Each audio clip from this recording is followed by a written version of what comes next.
Zombie films have been an important staple of pop culture for a number of years now, and the variety of quality fluctuates as much as my weight during McDonald's rib season. So today, I'm going to take a look at some of my personal favorites, what I consider the pinnacle of the undead cinema.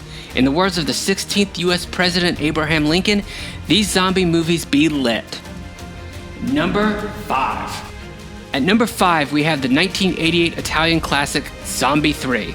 Now, I know that most people are going to see this pick and think, okay, he's just being a contrarian with this pick because Zombie 2 is obviously most people's favorite in the series.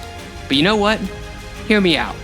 I get that this film's budget is much lower and the acting leaves much to be desired. I also hear the arguments that there are some slow moments in the movie that bring the film to a crawl. However, no matter how low the lows are in Zombie 3, the highs are so high that the movie is catapulted to an astronomical level. The overall campy cheese factor just works to this movie's advantage and is a great contrast to the bleakness of the setting. Zombie 3 is just sprinkled in with some great laughs, be it unintentional laughs. I mean, you cannot go wrong with a machete-wielding zombie in a scene that looks straight out of a Rambo movie. Number 4. At number 4, we have Night of the Comet. Now, every list isn't complete without one nostalgic pick, and this one's mine. Night of the Comet is a great movie. However, I wouldn't expect it to make anybody's best of anything, and it probably shouldn't.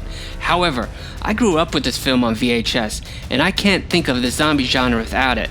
To this day, it stands apart in both tone, plot, and visuals from any other zombie movie out there. Plus, being an 80s kid, this film just screams nostalgia.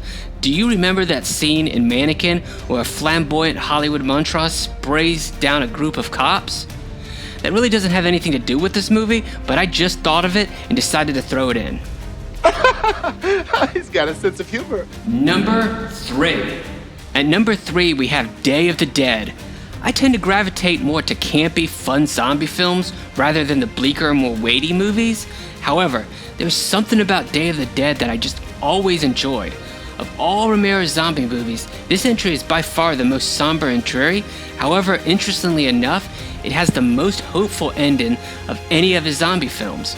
Captain Henry Rhodes might be the best villain in any zombie film ever, and his death, Jesus, I'm convinced it would never be topped. Number 2. At number 2, Dawn of the Dead.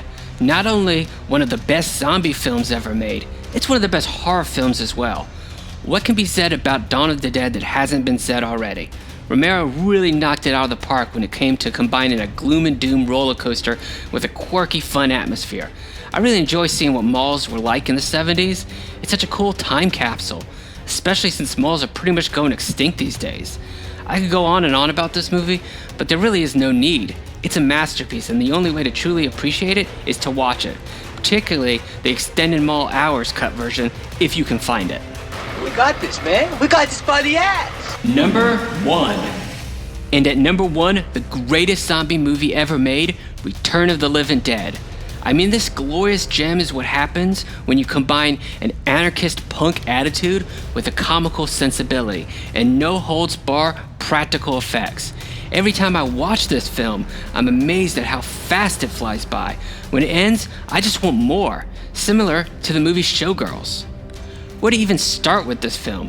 Characters you actually care about, a story that is, was, and probably always will be original in the zombie genre. Absolutely the best.